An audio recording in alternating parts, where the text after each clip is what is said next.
Let's get this sports podcast party started, all right?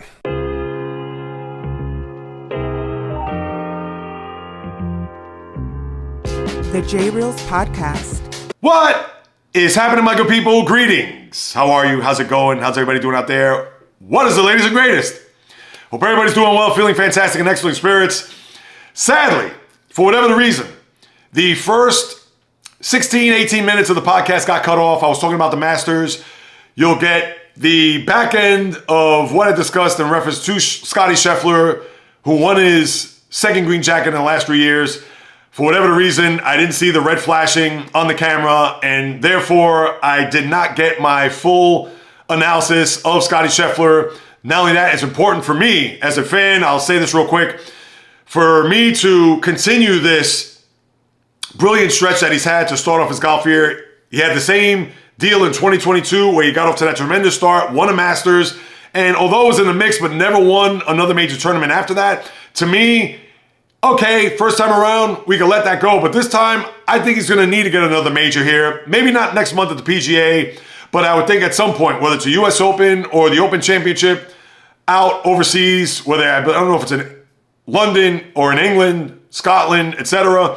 But for Scheffler, I think it's imperative for him to win another major tournament because he only has the two, and granted they're both Masters, but let's see if he can piggyback these wins that he's had to start off the year, including this major, and see if he can get another major under his belt. That's what you missed out the bulk of the opening here, as for whatever reason I wasn't recording, so I just want to start us off there and now segue into the teeth of my recording and pick up from where I would have left off if I recorded from the beginning. So my apologies for that, and also my apologies for not putting up a podcast Thursday. As I mentioned, the last few Thursdays just have been out of bounds, have been crazy, and hopefully from here on out, my Thursdays will be back to normal, and I'll be at you not only with the podcast, the audio version on Apple, Spotify, JAYREELZ.com, or wherever you get your podcasts, but of course here on YouTube in video form for the visually inclined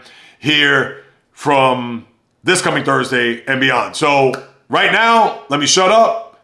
You'll get the rest of the podcast coming up. Thank you so much again for tuning in, participating. And if you haven't subscribed, shame on you. Please make sure you subscribe here on YouTube. Again, I would sincerely appreciate it. I'm trying to get to 1,000 subscribers, people. My hair's growing out. I think I'm going to have a vlog about my hair as I'm looking here over here at the picture-in-picture. But no, focus right here. Let me shut up. All is good. Let's go on to the podcast.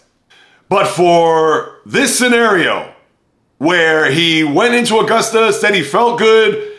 Yes, we know about his ailments. We know about everything that's happening with his back, his knee, etc. And for Tiger to put up a worst all time for him, where he didn't make the cut. If there was any plus of Tiger here over the course of this weekend, was him making his 24th consecutive record of making it past the first two rounds and into the weekend. And then what you saw from there on out was just an unmitigated disaster. He shot a career worst 82, the worst in any major round that he had, and he finished at plus 16 when it was all said and done. Double bogeys here, triple bogeys there. I didn't listen to any of the post-game or post-match analysis from Tiger. I'm sure it wasn't by any means far from complimentary.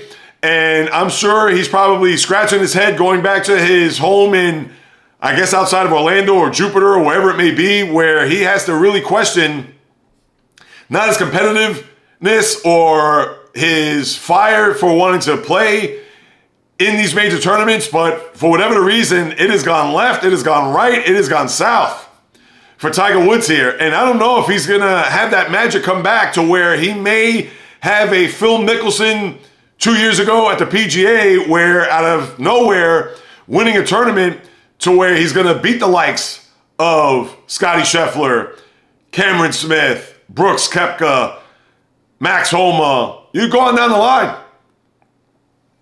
And again, I'm not trying to pile on Tiger by any stretch, but you have to wonder whether or not he's going to be anywhere near the top of any leaderboard when it comes to these major tournaments.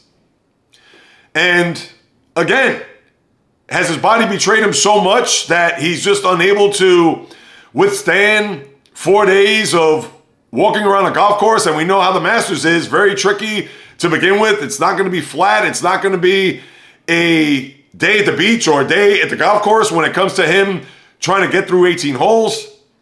We'll see. Does he even perform in the PGA next month? Is it a scenario where he may even skip the PGA and we'll see him at the US Open in June? Who knows? But to encapsulate it all, not a great Masters, or I should say not a great ending, because you didn't have any particular storyline. Yes, you did have the 4 golfers that were separated by 1 stroke heading into yesterday, but because of what happened there at 11 for both Aberg and Morikawa, and Dechambeau falling off a cliff in the 3rd round, and Scheffler just being brilliant, there was nothing to really write home about there from, I would say, 4:30 on watching this tournament, because it was all Scheffler winning his 2nd green jacket in 3 years. Now as we move on from golf, let me put on my high tops as I lace those suckers up to go through the association. And boy, it was a wild last few days when it comes to just jockeying for a position, when it comes to the West, and I'll get to that in a minute. The Sixers, who have been on fire here, and thankfully for me, my over on the win totals, the Sixers were at 47.5, and I understand that was big because you didn't have Joel Embiid there for 2.5 months with that knee injury. So if he would have played, I would have been 4-2, but instead I was 5-1. And the Miami Heat were able to get a couple of wins. They were 44.5 and they ended with 46. And even with that long winning streak at the end by the Sixers, they fell just a half game, or really 1 game, 1 victory away from me being 4-2, as they won 47 when it was all said and done. Their number in Vegas was 47.5. So a 5-1 year, you know I'm going to jump up and down for. I had OKC, I had Minnesota. Those were winners dating back to probably the latter part of February into March. I also had Miami, as I mentioned. The only loss I had was the Pelicans. They were 44.5, and what did they end up with? 48, 49. And then I had Cleveland 50.5, and Cleveland, they went to the wire as well. Cleveland was a team that had a great middle of their season after a very slow start. And I know I'm getting off the beaten path talking about my over-unders, which I'm sure you don't want to even bother with at this point. But Cleveland ended their season with 48, so I was able to, 50.5, able to clear that. So to put that aside, what we had here this final week was just crazy. And not to say that the Nuggets are going to kick themselves, but for the Thunder to get the 1 seed in the West.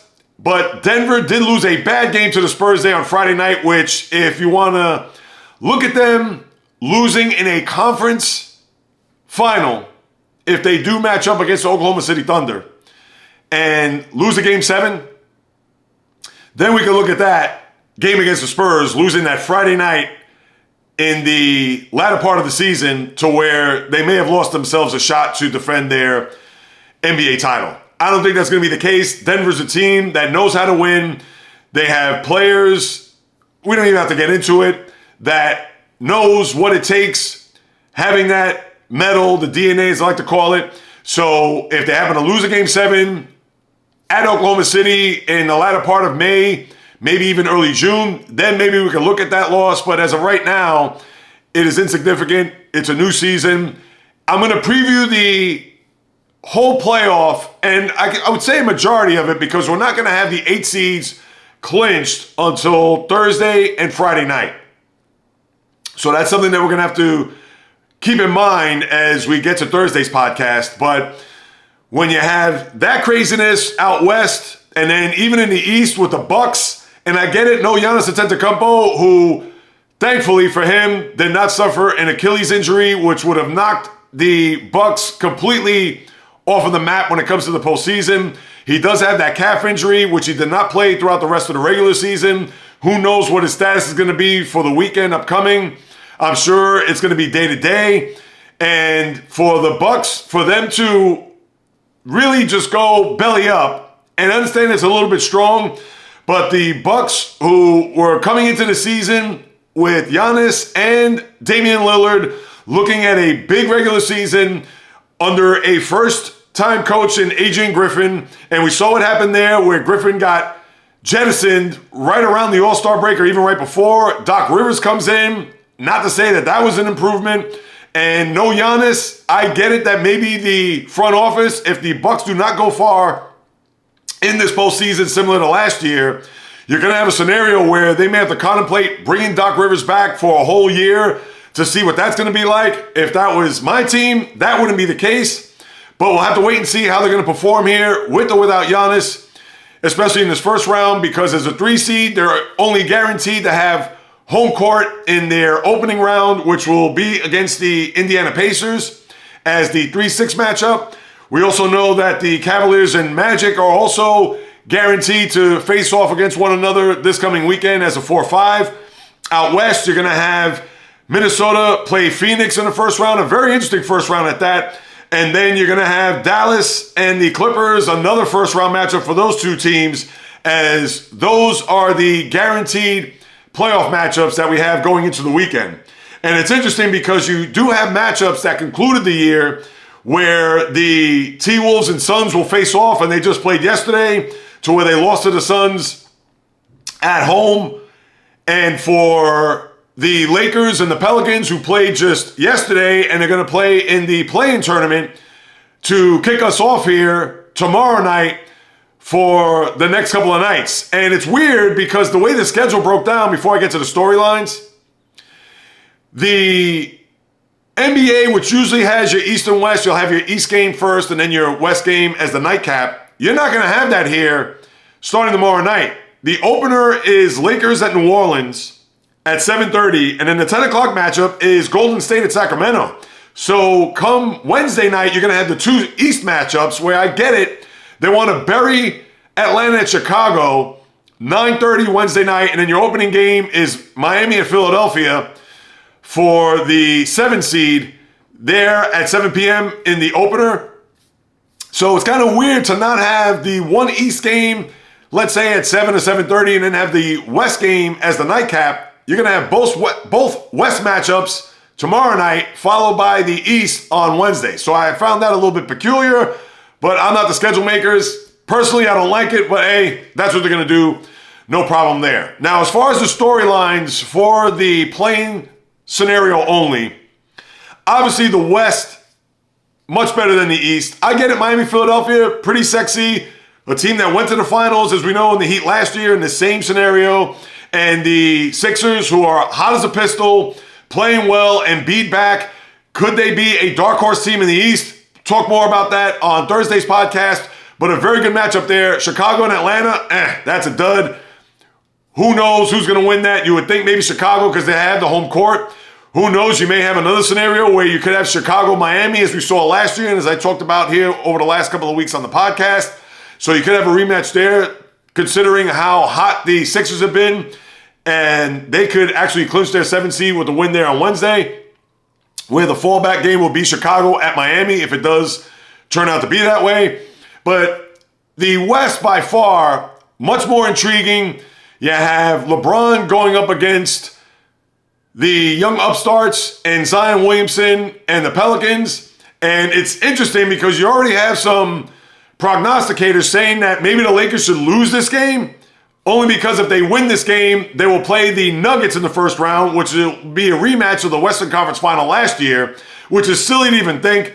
And I get it that Denver's going to be heavily favored, and to have LeBron maybe out in the first round, but to me, that is just silly thinking. I get it that even if they lose that game, let the Pelicans deal with the Nuggets there in that first round, and then have the Lakers play the winner of Sacramento and Golden State. As we know, the Kings and Warriors, a rematch from the first round last year, and we know what happened there, where it went 7 games. Stephen Curry had the 50-point Game 7, which was then trumped by Jason Tatum in the following round, 51 points, the most ever in a Game 7. But for these two games, these two matchups, intriguing to say the least, because even if the Lakers do win, all right, they move on. Then you have New Orleans go up against Golden State or Sacramento. But if the Lakers do lose, then you'll have possibly a clash of the Titans with Curry going against LeBron in the do-or-die play-in to see who gets the 8th seed in the conference. So you may have that scenario, but if Sacramento does beat, watch that happen. Could you imagine? Sacramento beats Golden State, and then you'll have the Lakers win, so you're going to have a Sacramento-New Orleans, which still would be a good game, but not the sexy matchup that I would think a lot of people are anticipating. Now, of course, the NBA, they would want to have LeBron win the night and then have Golden State win these 2 games to get themselves into the tournament. That's what they're hoping for. I'm sure they would take a Laker-Warrior winner-take-all for the 8th seed. They would, but that means one of those 2 teams are going to be gone, which means star power, whether it's Curry, Thompson, etc., or LeBron AD, they'd be out. But you know the NBA does not want that. They want to have both the Lakers and Warriors in the tournament. So we'll keep that in mind there. As far as the next go-around, as far as storylines go, besides the West having those juicy matchups, are the Sixers primed for a run here? Now, I don't know if they are. They have won, 8 in a row to get to this point, and kudos to them. But I can see them winning tonight. And an interesting first-round matchup would take place if the Sixers do win their play-in game, because they would go up against the Knicks. The Knicks are a 2-seed, people, and you can thank the Bucks for that, and I get it, no Giannis, and the Magic just ran roughshod over them yesterday where the Knicks beat Chicago in the final game. That's how they got the 2-seed. And they're a 2-seed, I believe, for the first time going back to the mid-90s. So just think about that, Knicks fans, as I'm sure just to be able to host 2 playoff rounds, if they do get past the first round, and you would think that they would, but if they play the Sixers, that could be daunting to say the least. So I think that would be very intriguing. If you get Knicks Heat, if the Heat do happen to win in Philadelphia, we saw that last year. I don't want to see that. I'd rather see Knicks Philly in the first round, because you have the MVP going up against the Knicks, who I'm sure a lot of their fans are geeked up to see whether or not they can get to a conference final to play the Celtics, and they just beat the Celtics there on Thursday night. So they don't want to look too far ahead, if you ask me, because they may have their chest puffed out and say, oh, we can beat Philly, all we got to do is contain and beat, etc.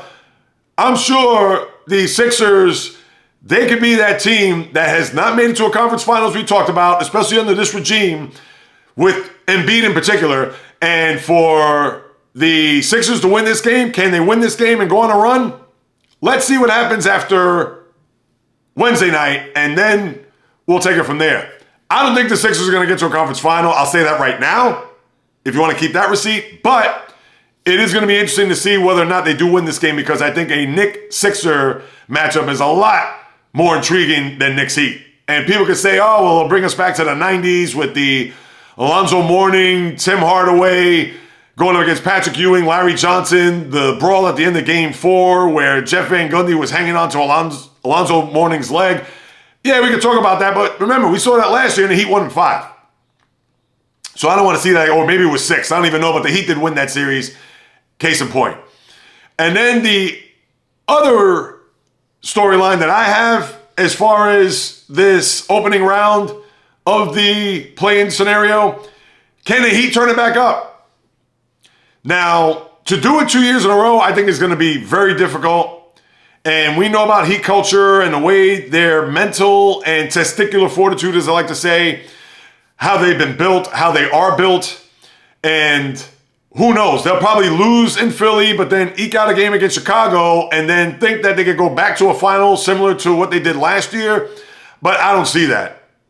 And sadly, although they are a less than dynamic team to watch, and I understand Jimmy Butler, and they have some guys who could score, but they're not an interesting watch to say the least, especially in an NBA in this day and age where it's all about threes, it's all about getting into the 130s and the 140s. And I understand part of that is due to teams not playing defense, and now that we're getting into the deeper end of the pool, it's going to be a lot more contested when it comes to not having teams just blitz through and put up 40-point quarters and 150 points in a game. But It'll be interesting to see whether or not the Heat are going to be able to turn it back up to get themselves primed and ready for another deep run. And again, in the grand scheme of things, this is an afterthought. I'm only talking about the play-in scenario. I'm not going to talk about New Orleans. Can they go on a run, especially when we saw them 2 years ago give the Suns a run for their money and lost in the first round in 6 games? Can the Pelicans make some noise? I guess they can, but I don't think a lot's expected from them to see them in a conference semifinal, even in a conference final for that matter. So to me, they're not a storyline. And the same for Sacramento. To me, it's Lakers-Warriors coming out of this round. And I understand maybe I could even talk about the Warriors a little bit as far as them being a team. Can they go on a deep run? And flat out, they are not. I don't want to hear it. It's been a long season for them. Can they beat Sacramento in this game? I think absolutely they can. Will they? I don't know if they will. And I'll get to that in a second. But the NBA, to me, it's going to be based on how the West is going to unfold. A lot more intriguing matchups than the East. Can Philly go on a run only because they're in this game Wednesday night? And can the Heat turn it back up? Because the other, Atlanta, Chicago, really, I'm going to talk about one of those two teams being maybe a surprise team to get into the tournament and maybe doing some damage in a first round series. And against the Celtics, I might add, not the case. And even though people could say, well, Atlanta, look what they did to the Celtics there in the latter part of the year. They won those 2 games, came back from 30. Let's see Atlanta get to an 8 seed first before I can even unpack that. So that's what we got with the NBA there. As far as these games, now the Lakers did beat the Pelicans yesterday. What does that mean for them winning in New Orleans again as they're staying in the Big Easy? Tomorrow night, who knows? Can the Pelicans all of a sudden turn on their youthful legs and try to run the Lakers out of the gym? I can see the Lakers winning. I'm sure they're looking at this as, let's win this game. Let's get some rest. Let's look at Wednesday, Thursday, and Friday before we have to go to Denver and worry about the Nuggets then. So to me, I would think there's no fooling around. The Lakers are going to win tomorrow night. And as far as Sacramento and Golden State, now mind you, this is a win or go in, or win and stay in, I should say. I would think, and for the league's sake, I would want Golden State to win. Can Sacramento win this game? Of course they can. I'm just going to, it's hard to not pick the Warriors in one game. And because it's at Sacramento, I'm sure Warrior fans are going to try to invade that building to cheer the Dubs on. I'm going to say Golden State. Would I like to see Sacramento win? Absolutely. But how could you not pick Curry, Thompson in just one game, even if it is on the road? And what we saw last year in a Game 7, they won on the road. So I would think Golden State's going to win. I would think Philadelphia's going to win. Miami, can they win this game? I think they can, but Philly's just on a roll. I could see them winning their game, and they're going to want some rest. Atlanta, Chicago, to me, that's a coin flip. I know Trae Young has been back in the lineup, so maybe they could have some hope with Trae Young maybe having one of those crazy games where he scores 40 points and gets 10 assists and wills his team to victory. But I would think the Bulls, will prevail and play in the play-in scenario, and I think it's going to be the same thing what we saw last year. Maybe the Bulls will eke out a win this time when they had a lead against the Heat late in that game last year to qualify for the tournament. But I would think when it's all said and done, you're going to see Philly and Miami be your 7 and 8 seeds, and I would think the same in the West. And that's your NBA. So looking forward to it. Thursday will be interesting because we'll have at least the 7 seeds locked in. I could talk about the other series. I could even try to predict who's going to win the 8th seed to get themselves into the top 8 for the East and West and kind of handicap where those series or what those series will be. But as we all know, we would think OKC and Boston will prevail. More so the Celtics than the Thunder, because the Thunder, 1 seed, the second youngest 1 seed in the history of the sport. And I know the Suns, going back to the 06-07 year, they had that distinction of being such a young team and moving up in the ranks to be able to see if they could go have that home court to get to a finals. We know the Suns didn't do that, but let's see if Oklahoma City can. I don't think they will, but we'll talk more about that Thursday when we go through the storylines of the big tournament that will tee up or tip off on Saturday night. Now let me get to the NHL. Let me take a sip of water here before I continue. NHL is very intriguing here as we get to the final couple of games. The season will conclude on Thursday. I know the schedule is very light, I believe, on Thursday. Just a few games. I believe the bulk of it will be on Wednesday night. No, it's actually split up pretty evenly, where you have 4 games Wednesday. Actually, more games on Thursday than I thought. I thought a lot of games would be Wednesday. But here's what you have with the NHL. When we look at both East and West, the only thing that you can really look at more so are seedings when it comes to President's Trophy. And that's fascinating when you think about it, because the Carolina Hurricanes are at the heels of the Rangers right now. They're 1 point behind them. Rangers have 112 to the Hurricanes 111. And because of that distinction, or that difference, I should say, that is your 1 seed in the East, because you have the Bruins and Panthers separated by 1 point, but the Bruins have 109 to the Panthers 108. So, excuse me, as much as they're going to fight it out for the 1 seed in the division to see who they'll match up, as far as if the Bruins were to end the season today, or if the season ended today, the Bruins would be playing the Lightning in the first round. But if the Panthers win, then you have a Panther Lightning first round. So that's important. As for the wild cards go, the Islanders, they just need to win 1 more game. Win the game. I don't want an overtime tie. The Islanders have a ton of those this year. If they beat the Devils, who they'll play tonight, and then the Penguins on Wednesday night, and you don't want it to come down to that game on Wednesday. If they win tonight, they currently have a 5-point lead in the standings. Now, they currently have, 90 points. The Capitals, they're 3 points behind them. I said they had 92. Yes, if they win against the Devils tonight, they'll have 92 points, and they will clinch themselves a playoff berth. If they lose, and obviously you have a shot where Capitals, Red Wings, and Flyers, they all have 87 points. The Penguins have 86, so they're still mathematically alive. But all the Islanders need to do is win. I get it. If they get a point, they probably will still be in good stead to get into the postseason. But why fool around? Just win the game. The Devils obviously have nothing to play for. I'm sure they're going to want to play spoiler to beat the Islanders. I get it. But win the game tonight, and that's it. You could rest some players there against the Penguins on Wednesday if you wish, but no fooling around. Win the game tonight, and you're in the postseason.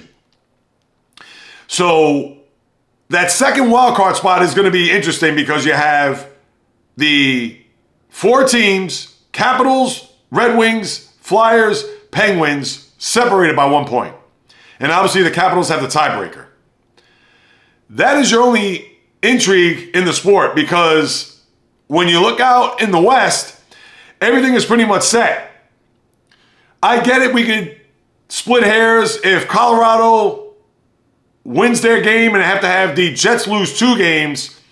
They could essentially be the 2 seed and have the Jets come to them in the opening round of the playoffs. Now, the Stars, they look like they're going to have the 1 seed out west, so they're in good stead with 1 game left. Vancouver, they look like they're going to win. They have a 5-point lead over Edmonton, although Edmonton has 3 games this week, 3 games in 4 nights, so that's a lot for them. But if they happen to sweep their games, and if Vancouver loses the 2 games, then Edmonton will have the 1 seed out west, to where they'll face the Nashville Predators in the wild card, as the top team in the wild card, followed by Vegas. And you don't have to worry about any teams underneath the 2 wildcard teams trying to fight for a playoff spot that you do in the East. So it's all about seeding out west. And as it is right now, you would think it may be status quo, where Stars are good. If Winnipeg wins 1 more game, you would think they should be fine, and they have a game in hand against Colorado. So let's see what's going to happen there. And the Jets have played well. Remember, they lost 6 in a row, and now they've won 6 in a row. So they're going into the playoffs with a lot of gas in their tank. So the West is very quiet. The East, as we talked about, and I'm going to look at the schedule here to see how this is all going to unfold. So when it comes to the 1 seed, Carolina, who beat Chicago last night, they have, looking at the schedule, they're at Columbus again. I have that right? Well, they beat Chicago, then they're at Columbus. Excuse me, I got my C's all mixed up. Of course, maybe I need some glasses here, JAYREELZ. So they do have to play Columbus, and then do they wrap up at home? No, I guess that's its final game. So what's going to have to happen here, in order for them to win, the Rangers, they have Ottawa coming into their building, and the Rangers will conclude their season. I guess that's it. I think I have this a little bit better off here, people. All right, one game left for each team. If the Rangers lose to Ottawa, which chances are it's not going to happen, and Carolina does beat Columbus, chances are the Carolina Hurricanes will have the 1 seed in the East and will win the President's Trophy. So if you're a Ranger fan, you're probably hoping for that. So that's what we have with 1 game left as I'm getting my bearings together when it comes to this schedule here. As far as the wild card in the East, and mind you, these teams that are deadlocked, Detroit, Washington, Philadelphia, with the Penguins one behind them. We know the Penguins are going to play the Islanders, and who knows? Maybe they're hoping the Islanders beat the Devils tonight, where you would think Patrick Waugh, the coach, will rest players to have a better shot for them to win. But for those teams, and let me make sure I get this straight, Red Wings, Capitals. Now the Flyers have 1 game left, so not a lot of margin for error. Penguins with 2 games. Now let's get to the schedule here. Tonight, we know about Islanders, Devils. Nashville's at Pittsburgh. Boston at Washington. Interesting game there. And then that's tonight. Tomorrow, Detroit and Montreal. Montreal's been out to sea, as we know. Washington and Philadelphia. You talk about an enormous game there. Philly's last game of the year is at home against Washington. So they're going to have to win that game, and that's a back-to-back for the Capitals. So tough sledding for the Caps to see whether or not they can hang on to that final wildcard spot. We'll have to wait and see. Then you have Wednesday, Pittsburgh, New York, we talked about. And then to wrap it up, that is it. A lot of those games are the West, Seattle, Minnesota, Vancouver, Winnipeg, etc. So Philly has the 1 game left against Washington. Washington, if they win their 2 games, they're in, because obviously they hold destiny. Pittsburgh, Nashville at home. And Nashville has already clinched that spot. So who knows, but it's still going to be a tough matchup. And then they have to play the Islanders. And then, boy, I think Pittsburgh has the easiest schedule, although they have Nashville, but they're going to play the Islanders. Philly has the 1 game left, and that's against Washington. And then they play them. Oh, man, that is going to be... Maybe Pittsburgh sneaks in. Because if they win their 2 games, and granted Nashville isn't going to be easy, but the Islanders, I can't even, at gunpoint, I couldn't even tell you who's going to win that. I don't think Washington's going to get that spot. I think they're going to split these 2 games. Now, if the Penguins lose, that's going to bode well. I'll be all on top of this come Thursday, because Thursday, I should say, that podcast, all those games are West Coast games, and yes, we could talk about seeding, but the wild card in the East will be wrapped up. And also, the President's Trophy will also be wrapped up. A lot of intrigue in its final few days, especially tonight heading into Wednesday. Thursday, not so much. But for those fans in those cities, Washington, Philadelphia, even Detroit for that matter. And Detroit, they got Montreal and a home and home. Again, Montreal, dead team skating.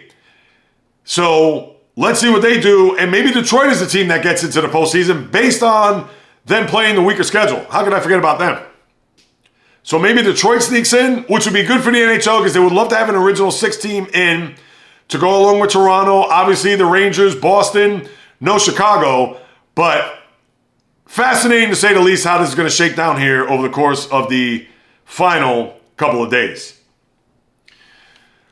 Now let me make sure I got anything else to talk about NHL. No, I think that's it.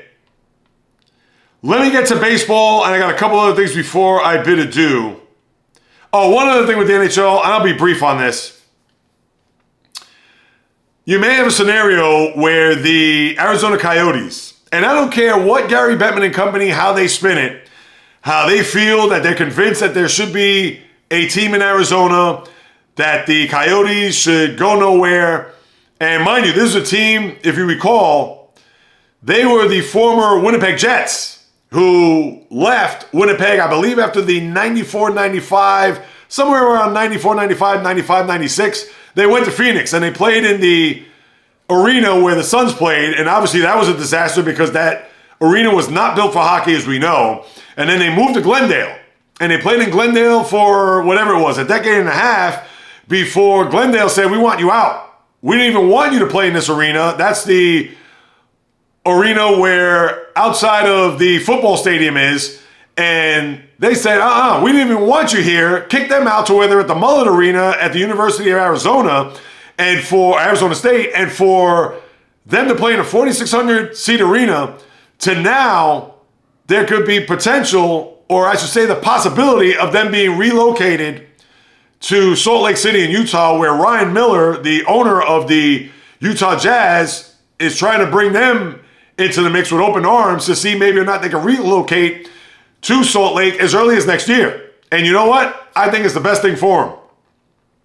As I just detailed, they moved to Phoenix, all right, to try to get hockey in the desert. All right, they didn't have the arena, even though the NHL and the powers that be feel convinced that they could stay in Arizona, but they're skeptical about an arena being built in Phoenix, which, again, to have an arena built for them, which I guess maybe the basketball team will move in because that arena, although it was built before the 92-93 year, that was the year that they went to the NBA Finals when they left the old Veteran Memorials Coliseum and moved into, of course, it's been named 1,000 names since then. It was, what was it, America West Arena, US Airways, now it's the Footprint Center, among a zillion other names.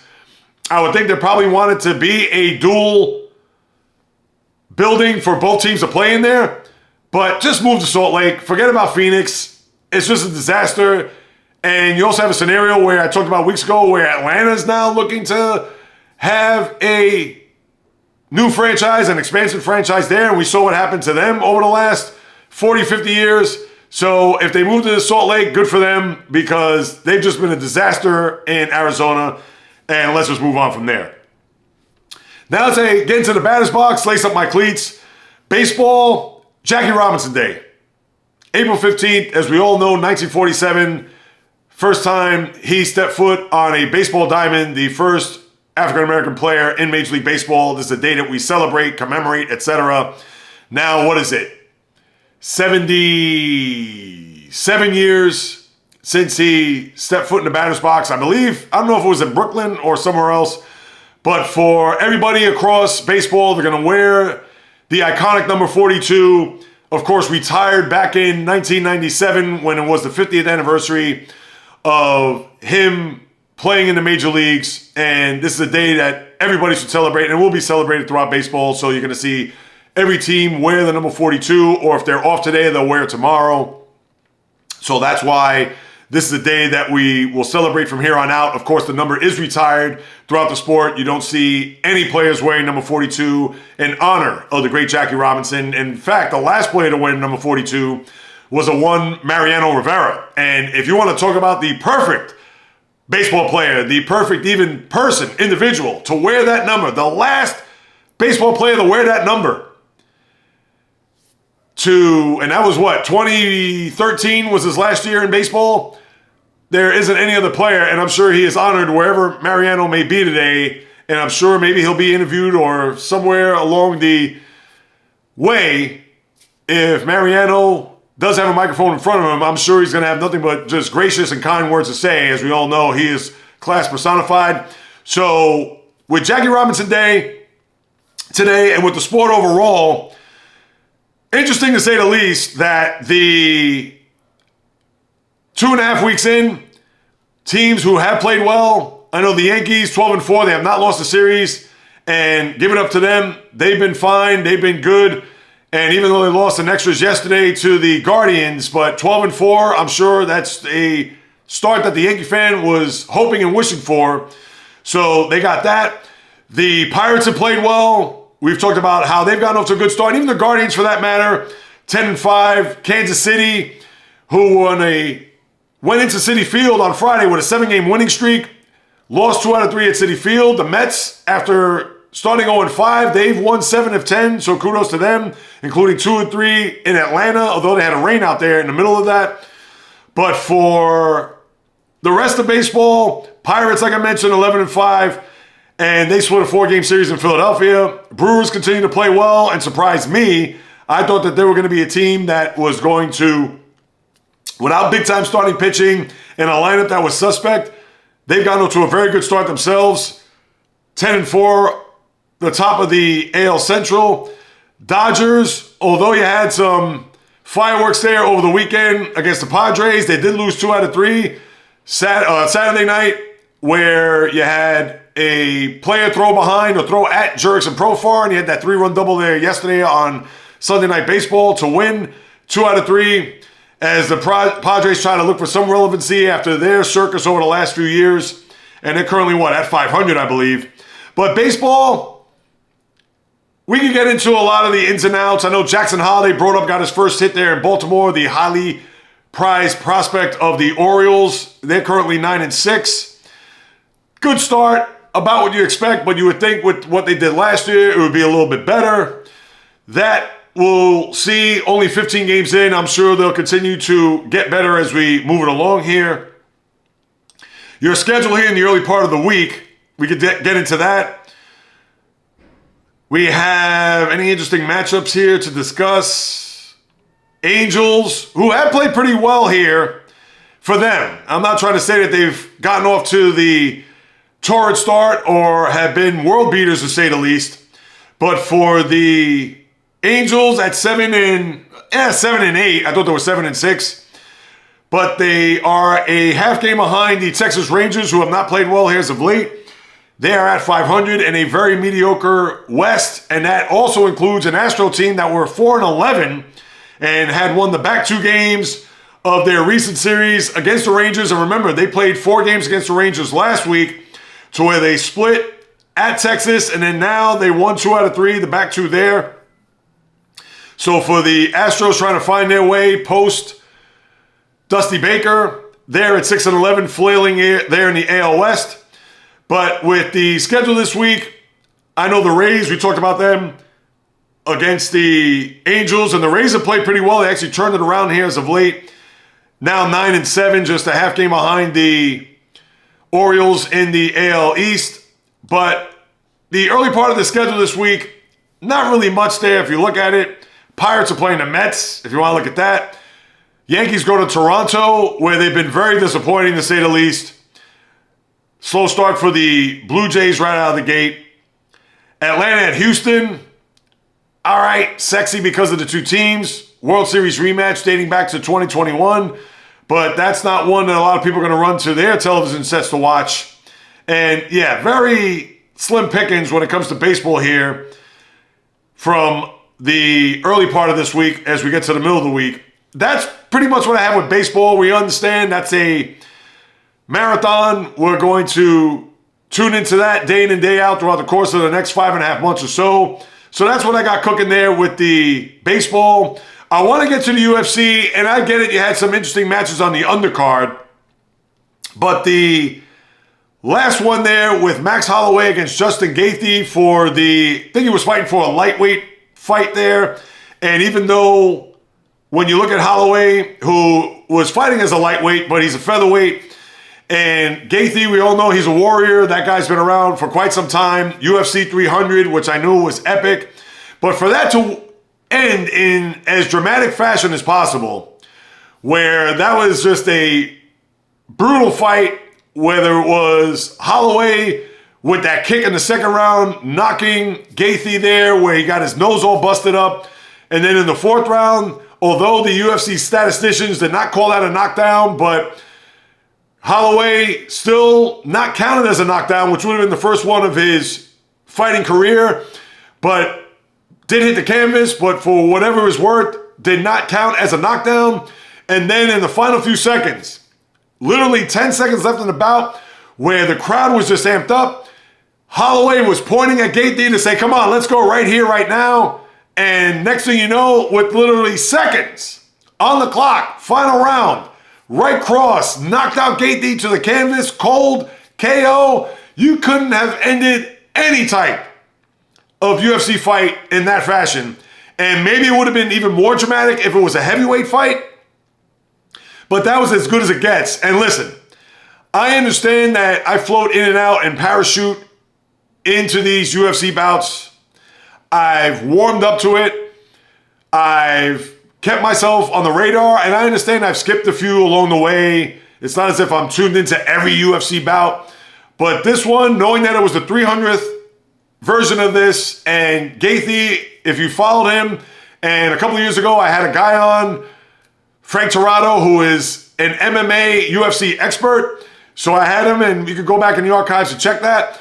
And we talked a lot about Gaethje, how his spirit, how he's just a warrior, and I don't have to expound on his fighting skills or how much heart he has, but boy, that was just watching that, and to see Holloway just point, and something that you rarely see even in boxing. And I talk about boxing, the dying sport that it is, and on life support, etc.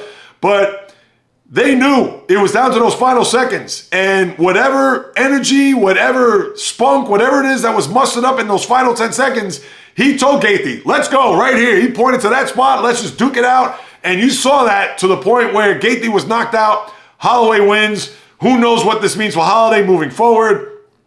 If he's going to continue to fight at that weight or he's going to go back to featherweight, I would think it's going to be more money. I couldn't even tell you who's the top guy in that class or in that division that Holloway could go up against somewhere down the road. But boy, that was as thrilling. That was as exciting as it gets. And I don't know if you can even top that in any class, any rank, whatever.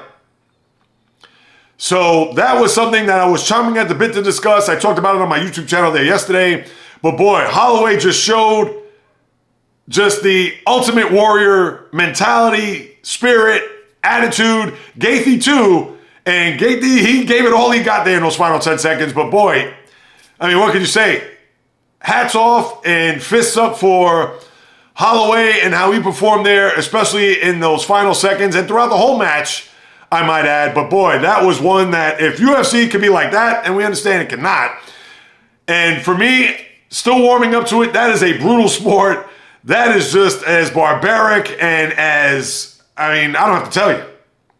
And that's one of the reasons why I haven't gravitated to the sport, because it's a lot of skill involved. I'm not trying to say it's not just two guys in the middle of the octagon just beating his brains out. No, there is a lot of skill. There's a lot of everything that goes into it, because it's not just about trying to box. It's about the kick. It's about the strikes. It's about when to take advantage of your opponent. I get it. And the same can be said for boxing, but of course, you're not going to have kicks. You're not going to have certain holds and maneuvers that you're going to utilize in an MMA bout than you would in a boxing match. And that's where I find it even a little bit more compelling to watch in that regard. But just the blood and it's just a brutal sport. I mean, what could you say? Busted up faces, gouges, cuts. And listen, not that I'm a faint at heart. I don't want to even come across as that, because listen, I love my hockey fights. Everybody knows that. And I could see the black eyes and the broken noses and missing teeth and all that. But obviously a much different beast to begin with when you're talking about MMA and UFC, and that was as good as it gets, what you watched there on Saturday night. And then I have to end it on this note, people. Orenthal James Simpson. This unto itself is a podcast for an hour, 2 hours, you name it. And I'm not going to chronicle every little detail and go into the archives of what took place, especially in the latter part of O.J. Simpson's career. Yeah, we could talk about the rushing prowess, the first running back to rush for 2,000 yards in a 14-game season, I might add. And he did it at Shea Stadium here in New York back in December. I believe it was December 30th of 1973, if I'm not mistaken. And for him being the runner that he was, coming out of USC, behind the Electric Company, one of the great names for an offensive line that you could have, behind Joe DeLamielleure, I believe Fred Smerlas was on that team. Maybe that was a little bit before his time. But as exciting of a runner as you could see, and you'd have to go back on YouTube to watch those clips, and then to go through his career with the Hertz commercials, running through the airports, the Monday Night Football and what he did there, acting, you name it. And then obviously the trial of the century. Do I even need to go into that? I do not. And as polarizing as his life was, great in the beginning, even a little bit better in the middle, but from 94 on, and then you had the scenario with the memorabilia where he was locked up for 9 years and had to deal with that. And then you had other reports about him being jailed potentially for other things, which I won't get into, that were alleged. But obviously, with what happened there in 94, the Bronco chase with Al Cowlings, the glove, again, now I'm actually getting into all this. Dies at the age of 76 on Thursday. And I can understand whether you're on the side of, hey, we could suspect and even think that he was involved, whether he did it, etc. But there are some people that have said, hey, love is love, condolences, he passed away. Yes, we know what he did not do, maybe did, whatever, but he's no longer here. That's it. And there's others that are just good riddance. And you can't really argue either way. Prostate cancer, 76 years of age. Who thought? Who knew? I know OJ made the circuits on Twitter once he got out of prison, and social media, became a king then. I don't want to say a king, that's too strong, but became back in the relevancy of social media, being profiled with his tweets, his posts, etc. And I don't know what more to add. He does have children, people, so thoughts, prayers, condolences go out to his family. And there isn't anything more I could add or even say to that, as O.J. Simpson on Thursday died at the age of 76. That'll do it, my good people. Another episode in the books. One more time. I know I cut this out from the beginning. If you're watching on YouTube, for whatever the reason, I thought I was recording and I didn't. I know you missed most of the golf. I try to encapsulate it there in those final couple of minutes there with Scottie Scheffler, etc. But of course, my apologies for not being on the podcast day on Thursday. It was just, the last few Thursdays have just been bonkers. But barring anything unforeseen, I'll be back on YouTube, back on Apple, Spotify, JAYREELZ.com, any podcast platform, as I deliver all that's happening in the world of sports. If you haven't done so, please subscribe, rate, review, throw me a few stars, write a review. You know the drill. Also, subscribe on my YouTube channel at JAYREELZ. I just put up a vlog there yesterday. Nothing sports related, just reflecting on a recent birthday that I had, just thinking back and looking ahead, putting it in perspective as I hit 55 years of age. So if you could check that out, leave a comment, like it, subscribe, etc. I would greatly appreciate it. As you well know, or maybe you don't know, I'm a full-time content creator. I'm doing this based on the love, not only of sports, but also creating content. So please, the more who subscribe, the better for me, for yours truly, to get those marketing deals, brand representation, partnerships, sponsorships, etc. So hey, help your boy out in that regard if you can. I would greatly appreciate it. If you want to hit me up with a question, comment, suggestion, you can do so at the following: Instagram, TikTok, Facebook, the JAYREELZ Podcast, Twitter, X, JAYREELZ1, just a number, or the old-fashioned way, the JAYREELZ Podcast at gmail.com.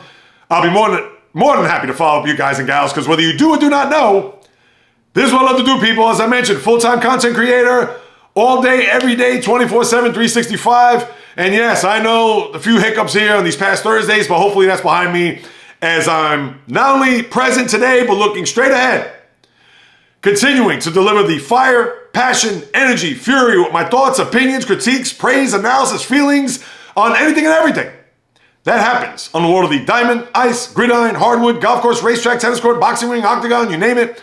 From my lips to your ears, from my heart to your soul, from where I am to wherever you are, the JAYREELZ Podcast always comes correct, direct, and in full effect. From the South Bronx, the South Beach, the South Central, the South Pacific, and all points beyond, peace, love, and God bless everybody. And until next time on the JAYREELZ Podcast, on the flip, baby.